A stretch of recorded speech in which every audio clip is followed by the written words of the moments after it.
안녕하세요. 남숙 작가예요. 오늘은 H님 이야기 들어볼게요.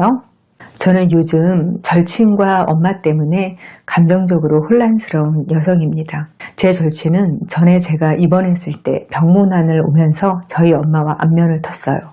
그때 친구가 엄마를 잘 챙겨주어 수염딸 삼고 싶다며 예쁘게 보시더라고요. 그간에도 함께 볼 일이 종종 있었고요.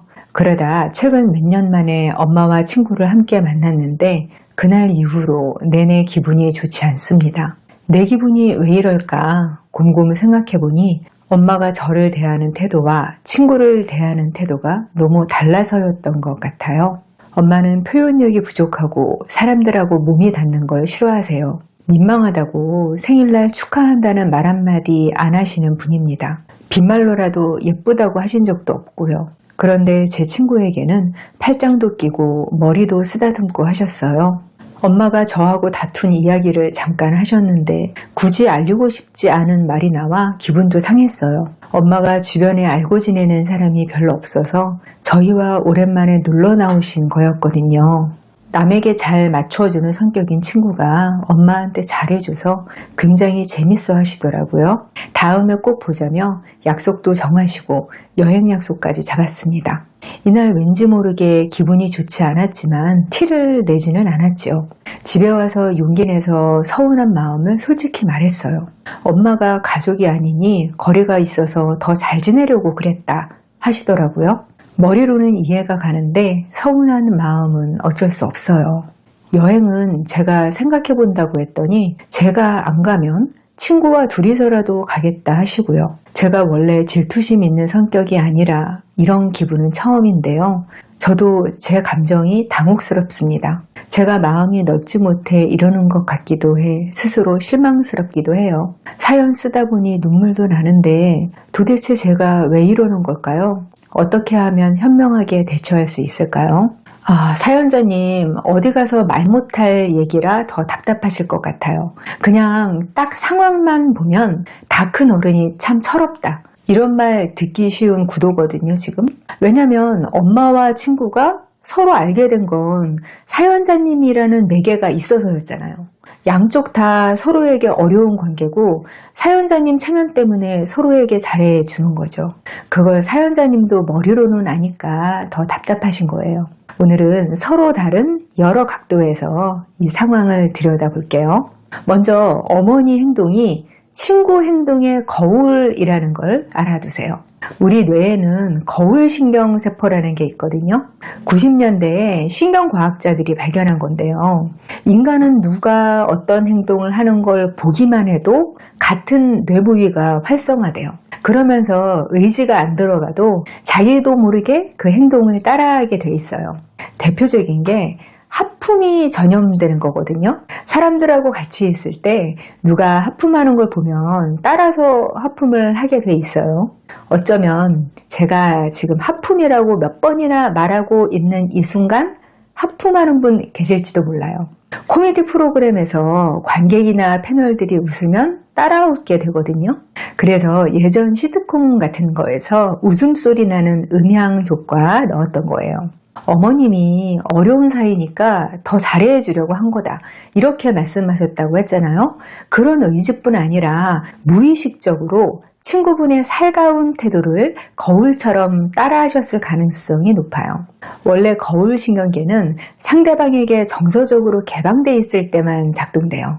그 사람한테 경계심이 들거나 그 사람이 싫거나 이러면 상대방을 따라하지 않게 되죠. 근데 여기서 사연자님 친구분 같은 관계라면 어머니 입장에서 어떻겠어요?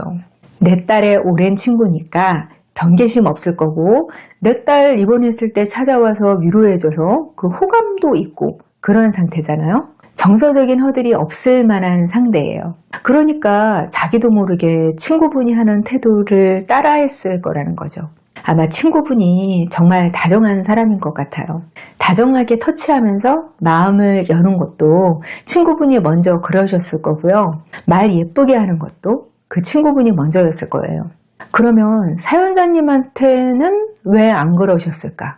우선 사연자님이 무뚝뚝한 어머니 아래서 자랐는데 그런 살갑고 다정한 태도를 배울 수 있었을까? 그런 의문이 먼저 들고요. 그런 환경을 이겨내고 다정한 사람으로 성장했다고 가정해도 장벽이 있어요. 오랜 시간 함께하면서 패턴에 익숙해진 관계에서는 신경계가 반응을 잘 안 하거든요.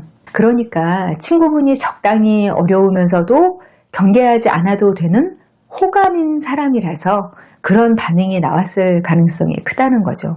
그러면 사연자님은 왜 그런 모습을 보고 그렇게까지 서운한 마음일까요? 이게 애착이론으로 설명이 되는데요. 어머니가 전형적인 회피형 애착 성향을 보이는 분이세요. 어릴 때부터 딸한테 예쁘다는 말 한마디 안 하시고 안아주거나 쓰다듬어 주는 것도 안 하시고 정서 표현을 부담스러워하는 성격이시거든요. 사랑하지 않는 게 아니라 말 안 해도 알겠지 이러고 마는 거예요. 이런 부모님 아래서 아이들은 자기 감정을 누르면서 자라요. 그래, 우리 엄마는 원래 표현 잘 못하는 성격이니까 그래도 나를 사랑하는 거 아니까 너무 많은 걸 바라지 말자. 이렇게 자기를 다독이면서 착한 딸로 자라셨을 거란 말이에요. 그런데 친구분하고 셋이 놀러 나갔던 그날 사연자님은 알게 된 거예요.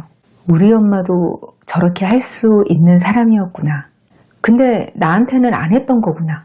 이러니까 마음이 그렇게 흔들리는 거예요. 여기서 항상 인간관계를 떠받치는 거, 공정성 이론이 다시 튀어나오죠. 우리가 누군가하고 좋은 관계를 유지하기 위해서는 그 관계에서 서로 주고받는 것이 웬만큼은 균형을 이루어야 하죠.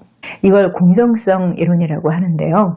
그 어떤 관계도 여기서 자유로울 수 없어요. 부모-자식 관계도 마찬가지죠. 지금까지 엄마한테 딸 노릇하고 애정을 쏟고 한 건 난데 그런 엄마가 정작 사랑을 쏟아주는 건 다른 사람이네? 사연자님 마음 안에서 공정하지 못하다는 신호가 울린 거예요. 한마디로 억울한 거죠. 아마 어머님이 사연자님한테도 평소 넘치도록 애정 표현을 하고 내가 세상에서 가장 사랑하는 사람은 우리 딸이야 이런 표현을 하는 분이셨으면 같은 상황이어도 이런 감정 안 느끼셨을 거예요. 아마 사연자님이 더 마음이 무거운 게 친구분이 좋은 사람이어서 더 그럴 거예요. 친구분이 얄미운 사람이어서 기분 나쁜 상황을 초래했다. 이런 거면 그냥 그 친구 멀리하면 돼요. 이 상황에서 딱히 잘못한 사람이 없는데 상처받는 사람만 있는 거잖아요. 이런 상황이면 화살이 자기 자신에게 돌아갈 수밖에 없죠. 아무도 잘못한 사람이 없는데 나만 기분 나쁜 거면 그냥 내가 잘못된 인간인 게 아닐까? 충분히 이렇게 생각하게 된단 말이에요. 사연자님 감정이 이런 이유들 때문에 나온 거라는 거, 딱히 사연자님이 속이 좁고 철없어서 그런 게 아니라 이걸 알게 되시는 것만으로도 훨씬 마음 편해지실 거예요. 그러면 이제 사연자님은 어떻게 하시면 되냐면요. 막연하게 그날 서운했다. 이렇게 소통하지 마시고요. 어머님한테 원하는 걸 정확히 말씀하세요. 내가 기분 상하니까 친구한테 공주라고 부르지 마세요. 그 여행 그냥 가지 마세요. 이런 식으로요. 사실 솔직히 말씀드리면 어머님이 따님에 대한 정서적 배려가 너무 부족한 분이시기는 해요. 성인이 되면 부모의 단점도 인간의 단점으로서 중립적으로 받아들일 수 있어야 돼요. 그날 용기 내서 그 감정에 대해 대화하셨다면서요. 그러면 가장 모범적인 반응은 나는 네 친구니까 잘해준 거였는데 그게 네 마음을 상하게 했구나. 앞으로 내가 좀 조심할게. 이런 거여야 하거든요. 근데 어머님은 너 여행 안 가고 싶으면 너 빼고 우리 둘이서라도 간다. 이거였어요. 저는 사연의 모든 면 중에서 이 부분이 제일 당황스러웠어요. 환불 안 되는 걸 예약해 놓으신 건가? 아니면 어디 단체 여행 행사에 껴서 간다는 건가? 이런 특수한 상황이 있어서 그걸 어느 정도 감안한다고 해도 그래도 이상하거든요. 딸이 서운하다는데 너 안 가면 딸 친구하고 둘이서라도 가겠다? 이렇게 말한 건 딸한테 너는 대체 가능한 존재다. 이렇게 말하는 거하고 다름없잖아요. 의도하고 상관없이 상처에 소금 뿌리신 거예요. 어머니가 여러 면에서 미숙한 부분이 있으시다는 생각이 들어요. 어머니는 생전 처음으로 젊고 싹싹한 애가 기분 맞춰주면서 재밌게 해주니까 그냥 그 상황을 즐기고 싶으신 거예요. 사연자님은 애착이 부족한 이 모녀 관계에서 최대한 상처를 적게 받는 쪽으로 자신을 보호하세요. 앞으로는 그 친구분하고 어머니 만나는 상황 만들지 마세요. 여행 가시겠다는 것도 말리세요. 이건 그 친구가 불편해서 안 된다. 이런 이유로도 충분해요. 친구분도 절친 어머니니까 잘해드린 거지 사연자님 없이 어머니하고 단둘이 여행 가는 게 얼마나 불편하겠어요. 아마 모녀 두 분이 어떤 결정을 내리건 그 친구분 쪽에서 거절할 거예요. 또 그래야 그 친구분도 상식선 안에 있는 사람인 거죠. 사연자님은 엄마가 모처럼 친구 덕에 즐거워하시는데 내 속 좁은 마음 때문에 인생에 낙 하나가 없어지는구나 이렇게 죄책감 느끼실 수도 있을 것 같은데요. 어차피 사연자님 감정을 제물로 해서 만드는 재미는요 오래 못 가요. 저는 사연자님이 어머님의 모습을 보면서 본인이 어떻게 살아야 하는가 한번 돌아보고 생각해 보시면 좋겠어요. 어머님이 주변에 사람이 아예 없다고 하셨잖아요. 인생 황혼기에 말벗할 사람 하나 없다는 건 독립적으로 산다는 거하고는 다른 개념이에요.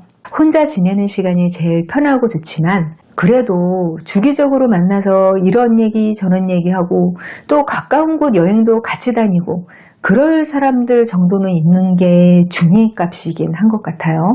이런 분들 특징이 인간관계에서 가까워질수록 그 사람을 너무 막대하는 경향이 있더라고요.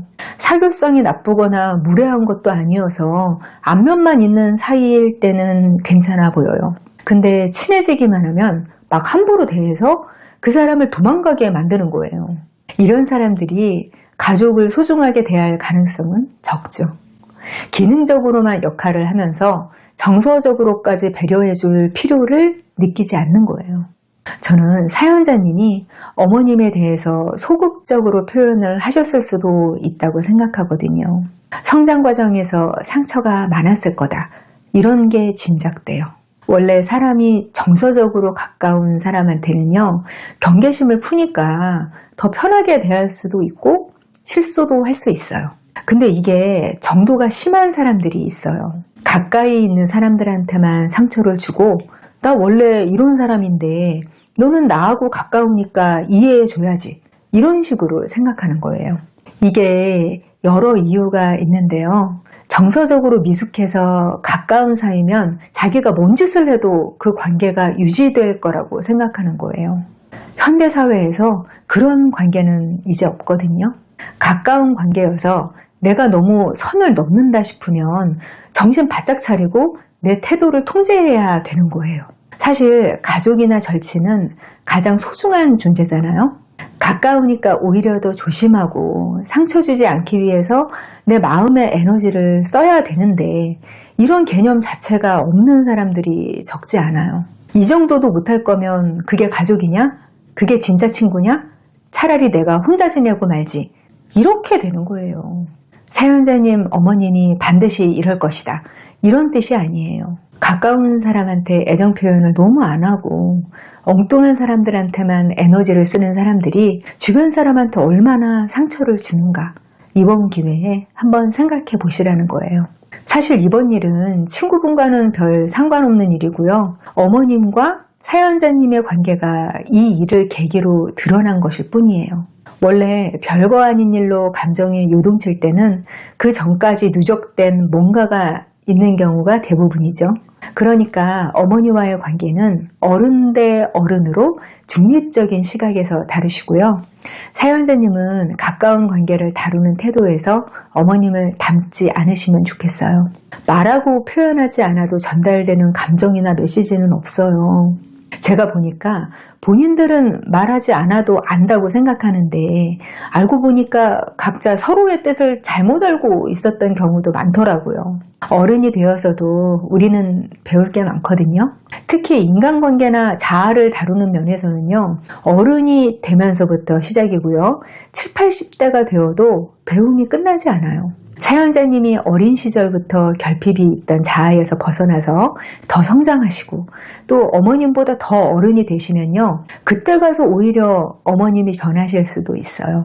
왜냐하면 성숙해 있는 자식의 모습을 보면 이 아이가 이제 떠날 수도 있겠구나 하고 깨닫고서 본인이 성장을 하기도 해요. 제가 오늘 드린 말씀이 다 맞을 거라고는 당연히 생각 안 해요. 다만 그래도 이 안에 사연자님이나 우리 쑥쑥님들이 힌트를 얻으실 실마리는 있을 것 같거든요.